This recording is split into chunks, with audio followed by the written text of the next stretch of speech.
Ora samanginang, shalom. Salam sehat untuk kita semua. Hari ini saya akan membacakan kitab Matius pada pasal yang ke-21 dari ayat yang pertama sampai dengan ayat yang ke-11. Tema kita hari ini adalah lihat, rajamu datang kepadamu. Lihat, rajamu datang kepadamu. Bapak Ibu sekalian, saya teringat ketika saya masih remaja. Di kota kami di Tebing Tinggi Delhi. Saya dari sana, dari daerah sana.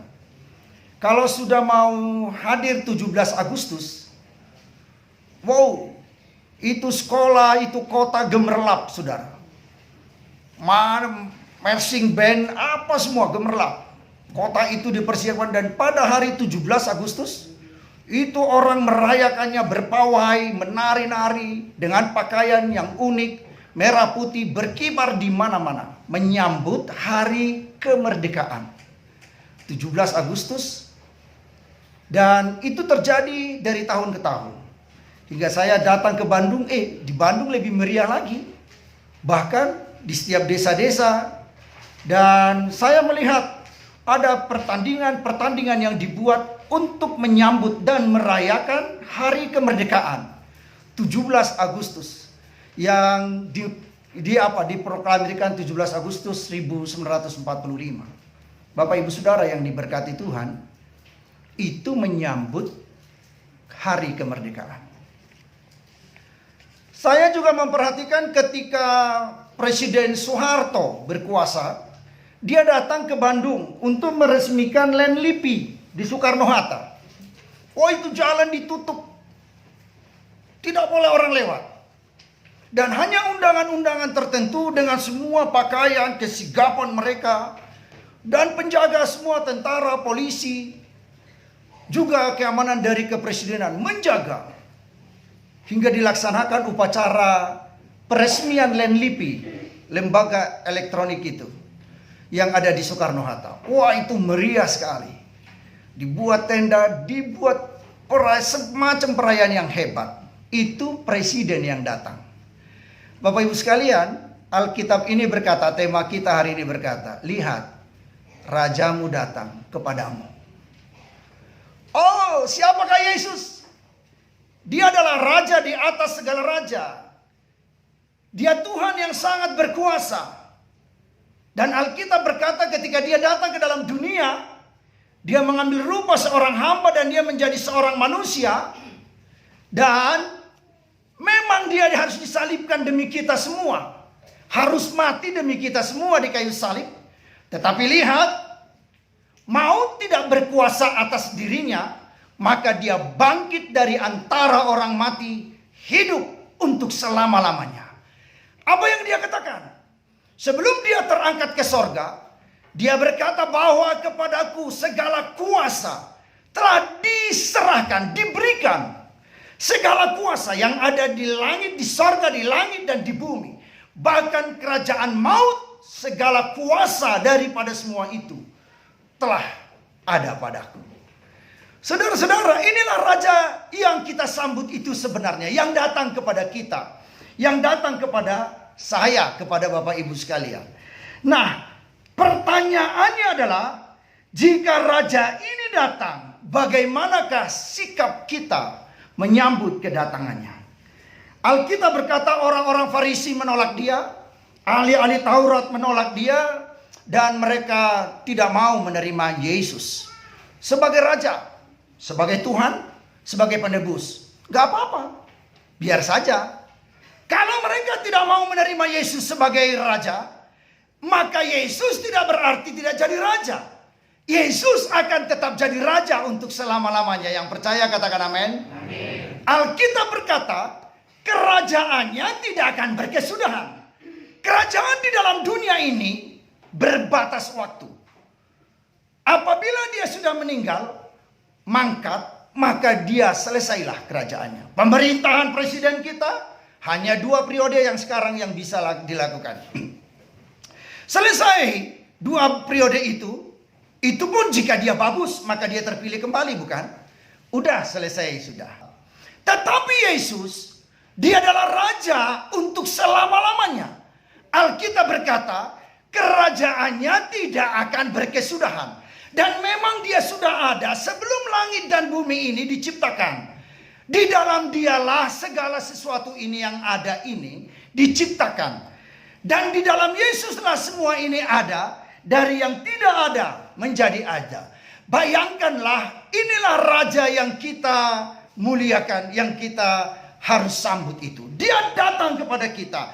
Pertanyaannya, bagaimana sikap kita? Saya ingin mengajak Bapak Ibu sekalian untuk melihat sejenak apa yang ditulis di dalam Yohanes pada pasal yang kedua, ayat 23 sampai 25. Alkitab ini berkata begini, dan sementara ia di Yerusalem, sementara Yesus ada di Yerusalem selama hari raya Paskah, banyak orang percaya dalam namanya. Wah, bagus sekali nih ayat. Karena mereka telah melihat tanda-tanda yang diadakannya. Oh, ini juga yang menjadi pemikiran bersama kita ya. Jadi orang percaya kepada Yesus karena orang-orang itu melihat ada mujizat-mujizat dilakukan oleh Yesus. Nah, bagaimana jika tidak ada mujizat yang dilakukan oleh Yesus? Padahal Alkitab, para nabi berkata, dialah raja kemuliaan, raja yang kekal, raja yang selama-lamanya itu, yang akan menggenapkan seluruh firman Allah. Apakah mereka percaya kepada Yesus? Apakah mereka mau menyambut Yesus sebagai raja? Oh, ini belum tentu. Belum tentu. Oh, kenapa tidak? Ayat 24 itu berkata begini. Yohanes 2:24, tetapi Yesus sendiri tidak mempercayakan dirinya kepada mereka karena ia mengenal mereka. Loh, Tuhan, kami percaya kepadamu, tetapi engkau tidak mempercayakan dirimu kepada kami. Bapak Ibu Saudara, Yohanes 6 ayat 66 berkata, ketika Yesus sudah berkhotbah tentang dirinya kepada bangsa Israel, dan orang-orang itu yang disebut murid-muridnya, Yohanes 6 ayat 66. Sejak saat itu, banyak sekali dari murid-muridnya mengundurkan diri dan tidak mengikut Yesus lagi. Jadi Yesus tahu siapa orang itu, dan juga Yesus tahu siapa kita. Yang menjadi pernyataan kita, deklarasi kita sekarang, bagaimanakah sikap Bapak Ibu sekalian menyambut Yesus yang datang kepadamu? Loh, itu tema kita hari ini. Amin. Seperti apa sikapmu? Apakah sama dengan Yohanes 2 ayat 23 dan 24 itu? Di dalam ayat yang ke-25 dikatakan, dan karena tidak perlu seorang pun memberi kesaksian kepadanya, kepada Yesus, tentang manusia, sebab ia tahu apa yang ada di dalam hati manusia. Maka Yesus tidak melihat muka, tapi dia melihat hati. Nah, bagaimana hati kita sekarang? Ketika hari ini kita datang ke dalam rumah Tuhan, bukankah kita datang di sini untuk menyambut Yesus? Jika kita datang ke sini untuk menyambut Yesus, katakan amin. Ya, terpujilah Tuhan. Mari kita belajar lebih dalam lagi. Nah, karena itu, dari sikap ini, manusia harus memperbaiki hatinya. Hati yang paling dalam. Sehingga manusia dapat menyambut kehadiran Yesus di dalam dirinya. Jika tidak, nggak bisa. Kita ini hanya menjadi Kristen KTP. Kristen, tapi belum tentu bertobat.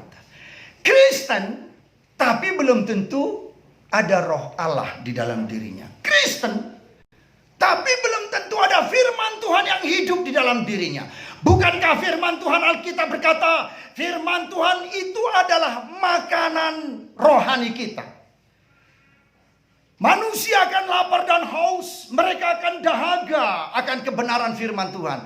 Tetapi jika mereka menerima firman Tuhan, makan dan minum dari firman Tuhan, maka mereka yang haus akan dipuaskan, mereka yang lapar akan dikenyangkan, karena firman Tuhan itu makanan rohani bagi kita. Adakah firman Tuhan yang berkuasa di dalam diri kita? Itu pertanyaan kita.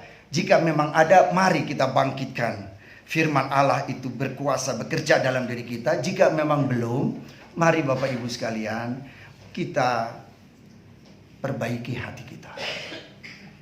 Nah, jika ini terjadi, maka yang kedua, Yesus Kristus itu harus ditinggikan di atas segala-galanya. Inilah yang mereka lakukan ketika Yesus datang ke Yerusalem. Bapak Ibu Saudara, saya senang sekali dengan Jumat Agung itu.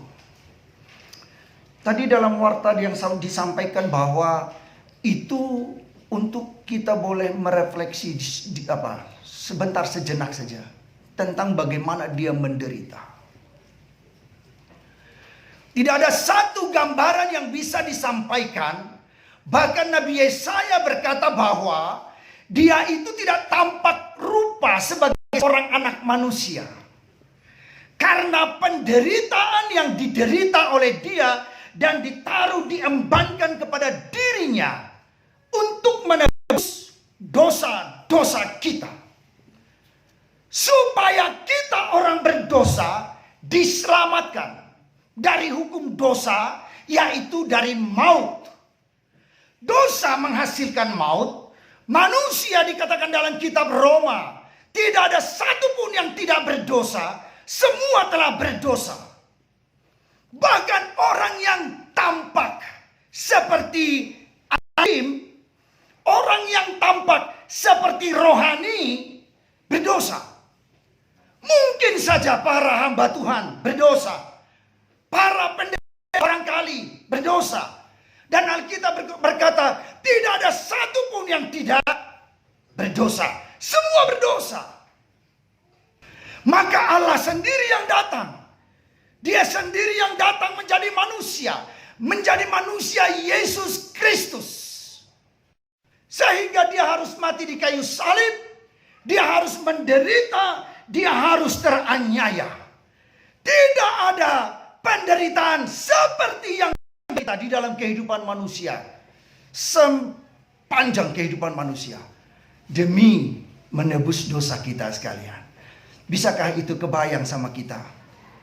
Bukankah kita semestinya harus menangisi diri kita sendiri seperti dia berkata di kayu salib, janganlah tangisi aku, tapi tangisilah dirimu sendiri. Karena dirimu, karena kamu semualah aku menanggung semua ini. Tapi syukur kepada Allah, dia hidup kembali seperti yang dia katakan, rombak bait suci ini, maka aku akan membangunnya dalam tempo 3 hari. Ketika bait suci yang dimaksud adalah tubuh Kristus Yesus itu sendiri dibunuh, dikuburkan sebelum datangnya Sabat. Maka dia hidup kembali pada hari Minggu. Itulah Paskah. Israel pertama kali merayakan Paskah saat mereka bebas dari Mesir. Karena itu Tuhan perintahkan kepada mereka, bebankanlah domba.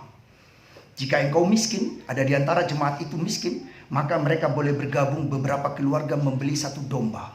Dan sembelih, ambil darahnya sedikit, lalu oleslah di pintu gerbang. Setiap Israel harus mengolesnya. Dan semua dibakar, persembahkan lemaknya, dan sisanya dagingnya dimakan. Kalau sampai tidak bisa habis dagingnya, maka bakar sampai habis. Jangan sisakan daging domba itu. Bakar sampai habis. Itu berarti menunjuk kepada Yesus harus menyelesaikannya sampai habis, selesai di kayu salib. Dan itu harus tuntas. Tidak boleh ada sisa sedikit. Apa yang terjadi Bapak Ibu Saudara? Orang Israel melakukannya sesuai dengan perintah Tuhan. Maka malam itu El Maut datang ke Mesir. Malaikat maut turun. Dan ketika dia lihat setiap rumah, depan rumah itu pintu gerbangnya, atau di pintu dari rumah orang itu ada darah yang sudah dioles. El Maut takut. Itu menunjuk kepada darah Yesus. Maut takut sama darah Yesus. Yang percaya katakan amin. Dan ketika dia lihat, oh, ini ada darah perjanjian. Dan El-Maut tidak berani masuk ke rumah itu. Tetapi ketika tidak dia temukan ada darah di dalam pintu gerbang rumah di Mesir, El-Maut masuk. Maka dia cari siapa yang lahir pertama laki-laki di dalam rumah itu. Dia sudah tua, atau dia masih muda, atau dia masih anak-anak. Maka El-Maut membunuhnya. Dan ada kematian yang hebat di Mesir. Bahkan di istana Firaun ada kematian. Sejak saat itulah Firaun berkata, Musa, keluarkan umatmu dari Mesir. Pergilah, beribadahlah kepada Tuhanmu. Dan jangan lupa berdoa untuk kami. Itulah yang disebut Paskah. Dan Tuhan katakan, rayakan ya Paskah itu. Rayakan pembebasan itu. Rayakanlah kemenangan itu. Rayakan turun-temurun. Sampai Tuhan datang kembali. Katakan amin. Saudara yang diberkati Tuhan. Nah, jika begitu, maka apa yang harus kita lakukan? Pada Yesus datang dengan segala kerendahan hati. Maka bagaimana Bapak Ibu menyambutnya? Dialah raja di atas segala raja. Saya senang dengan apa yang dikatakan di dalam Filipi pada pasal yang kedua ayat 5 sampai 11. Tetapi saya ingin membacakan ayat 7 sampai 8 saja. Dia berkata begini, bahwa Yesus telah datang ke dalam dunia, ayat 7 dikatakan, melainkan telah mengosongkan dirinya sendiri. Yesus yang adalah Tuhan, Yesus yang adalah pencipta, Yesus yang adalah penyelamat. Dia adalah raja di atas segala raja. Dia adalah penguasa. Tetapi apa yang dia lakukan? Dia kosongkan dirinya. Jika dia ada dalam kemuliaan, jika dia ada dalam kekuasaan, jika dia ada dalam hadirat yang maha kuasa, maka manusia tidak dapat menerima dia. Kematian untuk dosa kita tidak bisa terjadi terhadap dirinya. Sehingga Alkitab ini berkata, dia kosongkan dirinya. Nah, Yesus mengosongkan dirinya, bagaimana dengan kita? Masihkah ada manusia yang congkak, yang sombong, yang angkuh, yang pongah? Celaka kalau itu terjadi. Tetapi kita belajar dari ayat ini, sebab ayat ini berkata, dia telah mengosongkan dirinya sendiri dan mengambil rupa seorang hamba dan menjadi sama dengan manusia. Dalam ayat 8 dikatakan, dalam keadaannya sebagai manusia, ia telah merendahkan dirinya serendah-rendahnya menjadi seorang hamba dulos yang siap menjadi seorang seperti alas kaki. Dia menjadi seorang hamba sebegitu rendahnya. Dan dengan demikianlah dia bisa taat hingga mati di kayu salib. Sampai mati dia taat sampai mati, bahkan sampai mati di kayu salib. Nah, dengan cara ini Tuhan menggenapi firman. Dia berkata, Allah menentang orang congkak, tetapi meninggikan orang yang rendah hati. Itulah sebabnya ayat yang ke-9 dikatakan, itulah sebabnya Allah sangat meninggikan Yesus dan mengaruniakan kepadanya nama di atas segala nama, ayat 10, supaya dalam nama Yesus bertekuk lutut segala yang ada di langit. Oh, semua yang ada di langit. Orang bilang di sana ada dewa-dewa, ada jin-jin, ada malaikat-malaikat. Semua bertekuk lutut kepadanya. Dan apa yang terjadi? Semua yang ada di langit maupun di atas bumi ini dan yang ada di bawah bumi. Dan ayat yang terakhir, ayat 11 dikatakan, dan segala lidah mengaku Yesus Kristus adalah Tuhan bagi kemuliaan Allah Bapa. Suatu hari kelak semua harus mengakui itu. Kalau sekarang masih ada yang belum mengakui, biarlah kita menginjili orang tetap tidak mau percaya. Jangankan orang-orang yang sekarang yang beda agama dengan kita, ya Bapak Ibu, orang Yahudi aja nggak bisa menerima, orang Farisi tidak bisa menerima, ahli Taurat yang belajar terus tentang kitab yang menanti-nantikan Sang Mesias tidak bisa menerima. Nah saudara, tapi lihat Alkitab berkata satu hari kelak maka semuanya akan mengaku, Yesus, Engkau adalah Tuhan. Nah, apa yang dilakukan oleh mereka? Orang-orang yang menyambut Yesus, mereka membentangkan kain-kain. Oh, datanglah Yesus, berjalanlah dia, dan dinaikkanlah dia ke atas keledai muda yang belum pernah ditunggangi oleh siapapun, yang belum pernah dinaikin oleh siapapun. Oh, dia datang dan orang memuliakan dia. Orang mengambil daun-daun palem dan mereka berseru, bukan hanya berkata, tapi ayat ini berkata mereka berseru. Kata berseru itu apa? Berteriak. Mereka mengeluarkan suara, Hosana, Hosana, Hosana di tempat yang maha tinggi. Dimuliakanlah dia Raja yang datang dalam nama Tuhan. Hosana, Hosana, Hosana. Sepanjang jalan Yesus diarak dan dia diwartakan. Dan inilah berita Injil yang harus juga kita beritakan.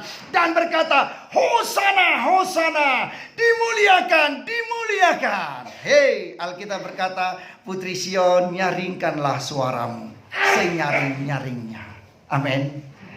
Jangan di dalam hati saja. Maka ketika orang bernyanyi, nyanyikanlah nyanyian itu dengan indah yang bagus. Nah, saya senang sekali saya foto-foto. Saya suka rekam-rekam jemaat di sini kalau saya melayani di sini. Rekam orang bernyanyi. Mohon izinnya Bapak Ibu kalau Bapak Ibu saya foto begitu ya. Saya ingat, saya doakan jemaat ini. Biarlah mendapat hadirat Tuhan. Jika hadirat Tuhan ada, dia mematahkan setiap kuku, masalah, beban, bahkan sakit penyakit yang datang dalam diri kita. Hadirat itu mengalahkan semua masalah. Karena itu, jika kita sambut Yesus dengan cara ini, waduh, luar biasa.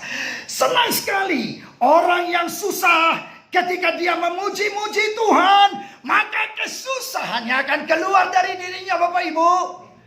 Jika anak-anak muda bernyanyi memuji-muji Tuhan, maka persoalan hidupmu akan pergi daripadamu. Maka akan datanglah berkat berlimpah-limpah, karena hadirat Tuhan akan turun ke atas hidupmu. Oh, hadirat Tuhan membawa kedamaian, ketenangan.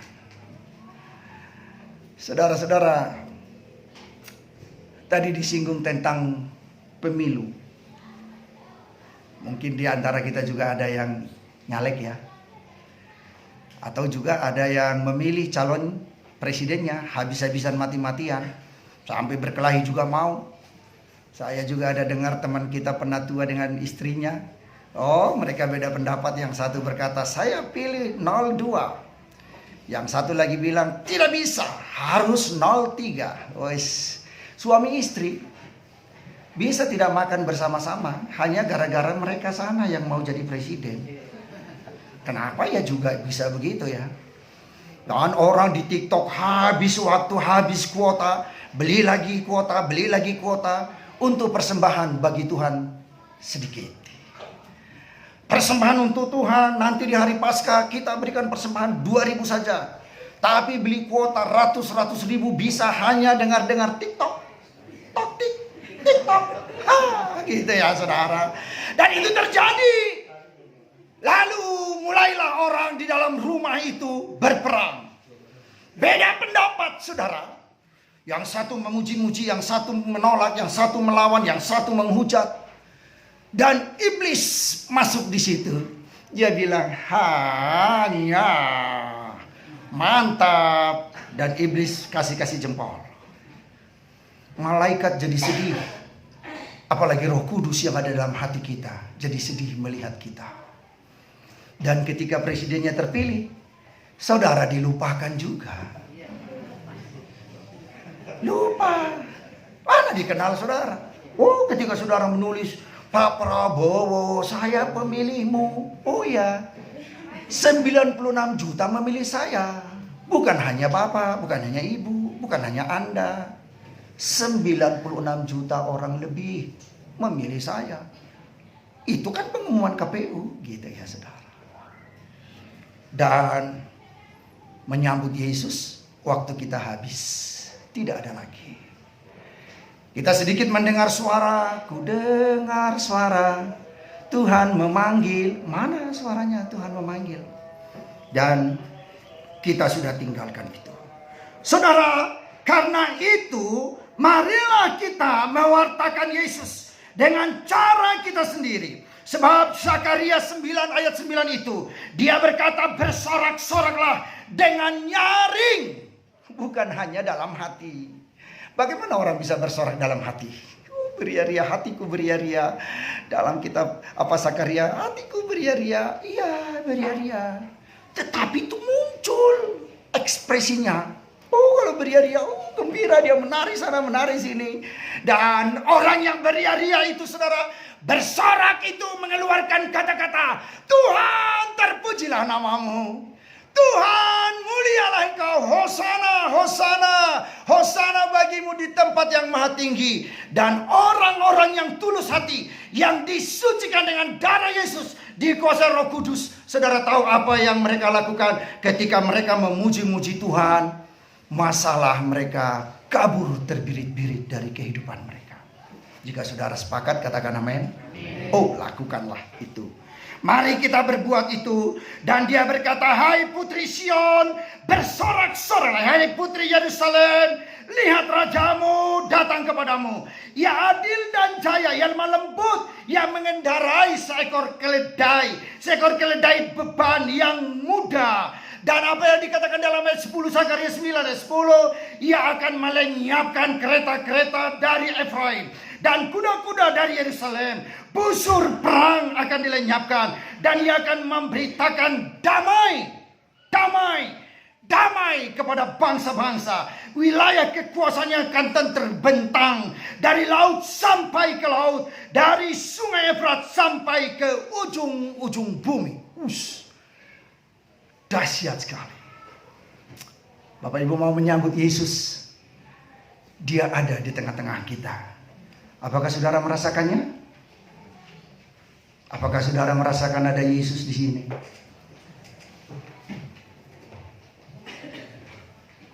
Alkitab berkata, jika kamu berkumpul 2 atau 3 orang, aku ada di tengah-tengahmu. Apakah Bapak Ibu merasakannya? Ketika kita merasakan, kita terhanyut. Tuhan. Maka kadang ada orang menangisi dirinya. Ketika tadi, marilah kita mengaku dosa kita. Ketika tadi, Ibu Penatua kita menuntun kita. Dan berkata, marilah kita mengakui dosa kita. Atau mungkin kita bukan mengakui dosa, malah diam. Tidak peduli. Apa dosa? Dosa. Mana ada dosa? Dosa. Seperti apa dosa itu? Pura-pura bego. Dosa. Nggak ada dosa. Masih ada orang Kristen berkata, nggak ada dosa. Dosa. Sampai saya baca di Facebook, ada orang hamba Tuhan mengaku hamba Tuhan berkata, sorga. Terus saja sorga. Orang bicara sorga aja terus sorga. Kayak milikmu aja sorga itu. Masya Allah. Astagfirullah, kata si gitu ya saudara. Apa dosa? Hah? Gitu. Tapi lihat, ketika kita dengar ini firman, sambutlah dia. Sambutlah Yesus. Sambutlah Yesus. Dia Raja. Agungkan namanya, tinggikan, masyurkan namanya, muliakanlah dia. Yesus Raja, bagi yang mulia. Alkitab berkata, ku angkat tanganku, kau ku puja, ku cinta, ku sembah, oh haleluya. Jika orang dalam hadirat Tuhan tulus memuji Tuhan, lihat orang yang mendengarnya menangis. Hadirat Tuhan mengalir. Tapi jika orang asal-asalan bernyanyi, Lihat, tidak ada perubahan. Jangankan orang lain yang mendengar, dia pun tidak berubah. Jadi nyanyian pujian kita bukan hanya pertunjukan. Jikapun itu ada pertunjukan, maka pertunjukan pertontonkanlah, wartakanlah. Nyaringkanlah suaramu, hai putri Yerusalem. Nyaringkanlah suaramu, pujilah dia, sambutlah rajamu. Dia datang dengan lemah lembut kepadamu. Yang percaya katakan amin. Jika Tuhan dielu-elukan, maka berkatnya melimpah bagi kita. Saya senang dengan apa yang disebut dari kitab Mazmur 118 ayat 26. Apa yang dia katakan?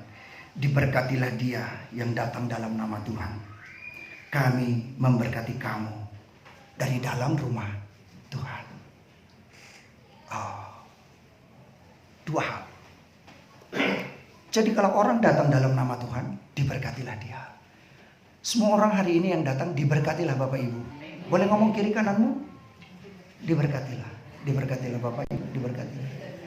Diberkatilah. Tapi ingat, ayat ini berkata apa? Dalam ayat ini, kami memberkati kamu dari dalam rumah Tuhan. Senang sekali. Makanya setiap hari Minggu datang ya Bapak Ibu. Ya anak muda, halo, nyanyi terus. Siap nyanyi? Datangnya setiap hari Minggu ya. Nah, saudara, jika itu terjadi maka berkat melimpah. Nah, karena itu jangan lewatkan berkat yang datang kepada kita. Nah, beberapa orang Farisi yang ada di situ dan mereka berkata, "Hei guru, tegurlah murid-muridmu itu." Kalau saudara baca ini di dalam Lukas 19 ayat 39 sampai 44, Farisi itu bilang gini. Paulus itu seorang Farisi. Saulus menjadi Paulus, bertobat dia kan, pembunuh. Dia itu ilmu Farisi. Ilmunya tinggi, ilmu Farisi. "Wahai guru, suruh mereka diam. Apa itu hosana memuji-muji engkau? Apa itu? Ini gak benar." Gitu. Ayat 41, ayat 40 dia berkata, jawab Yesus, "Aku berkata kepadamu, jika mereka ini diam, maka batu ini akan berteriak." Nah, kalau itu terjadi, bagaimana dengan kita? Masakan kita tidak menyambut dia? Masakan kita tidak memuji dia? Hai, pujilah dia, katakan amin.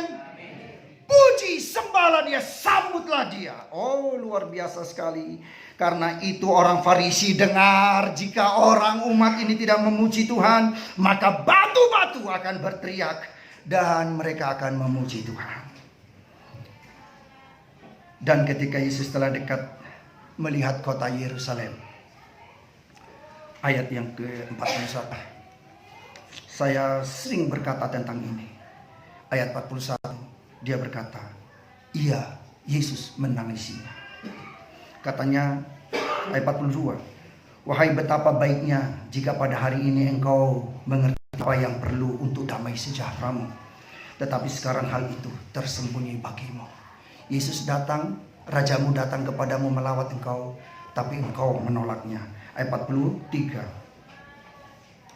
"Sebab akan datang harinya bahwa musuhmu akan mengelilingi engkau dengan kubu, lalu mengepung engkau dan menghimpit engkau dari segala jurusan." Ayat 44, "Dan mereka akan membinasakan engkau beserta dengan pendudukmu, hai Yerusalem.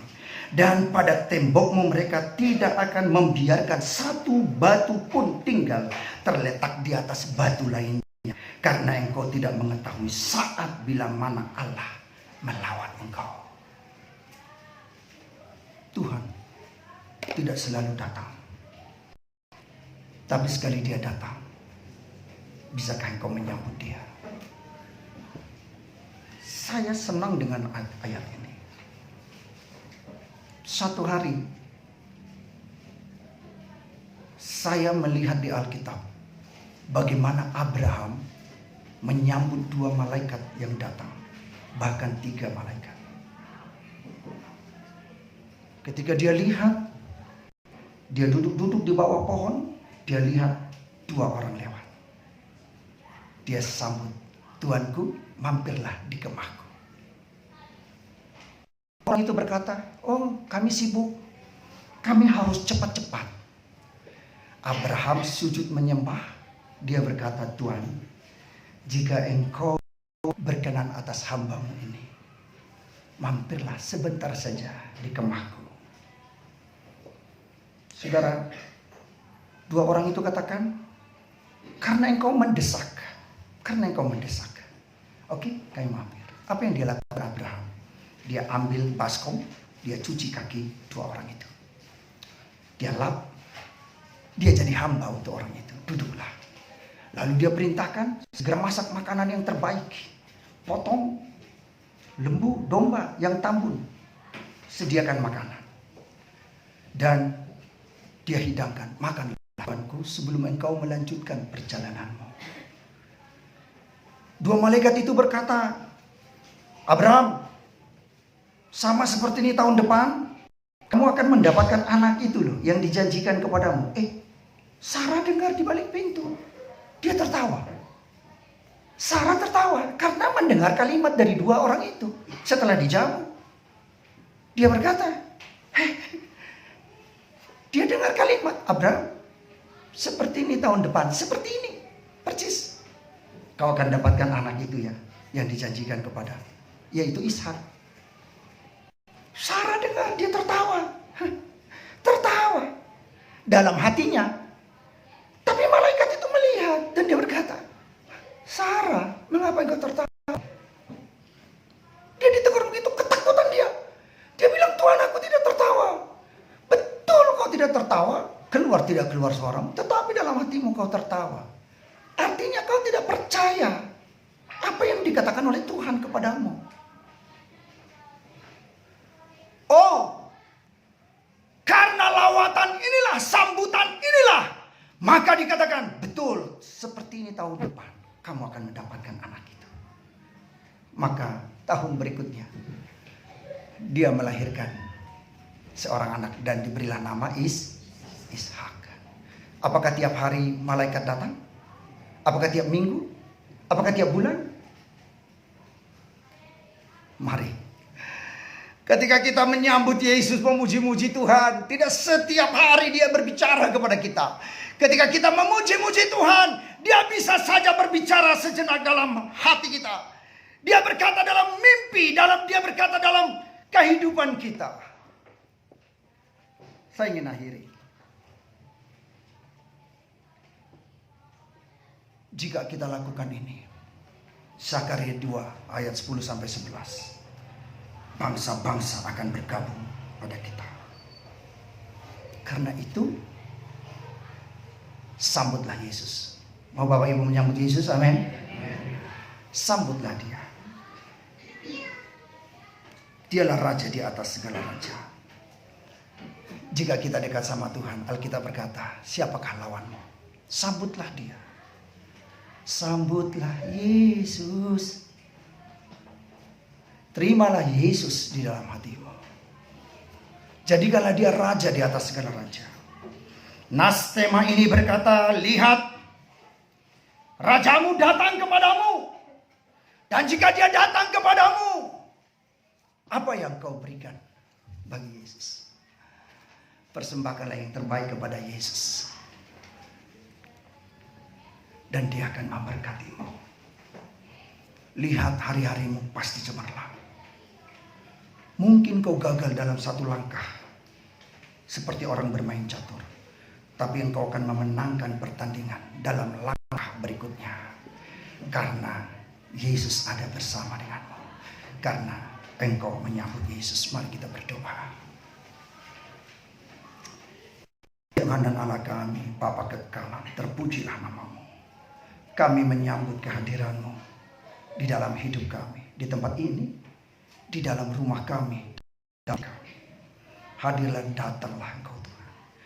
Jamalah setiap hati kami yang luka, bebatlah ya Tuhan. Yang sakit hati, sembuhkanlah. Yang dendam, buanglah. Amarah, dendam, kedengkian, singkirkanlah dari kehidupan kami. Raja kemuliaan datanglah, biarlah kami bersorak-sorai bagimu, memuliakan Kau, Tuhan dan Allah kami, mewartakan Kau, memberitakan Injil kerajaan-Mu kepada segala bangsa, supaya bangsa-bangsa datang kepadamu, bergabung bersama kami, memuji Tuhan, menjadi bagian tubuh Kristus. Tuhan, penuhilah kami dengan Roh-Mu yang kudus. Damai, berkat damai sejahtera, berkat sukacita, berkat kesembuhan dari Tuhan mengalirlah, turunlah, tinggal atas kami sekalian. Dalam nama Yesus. Maka yang sakit sembuhkanlah. Kami berdoa, sembuhkanlah. Terima kasih Bapa. Kami menyerahkan semua pelayanan ini dalam tangan-Mu, untuk hormat kemuliaan bagi-Mu. Dalam nama Tuhan Yesus kami berdoa. Semua yang percaya Tuhan katakan amin.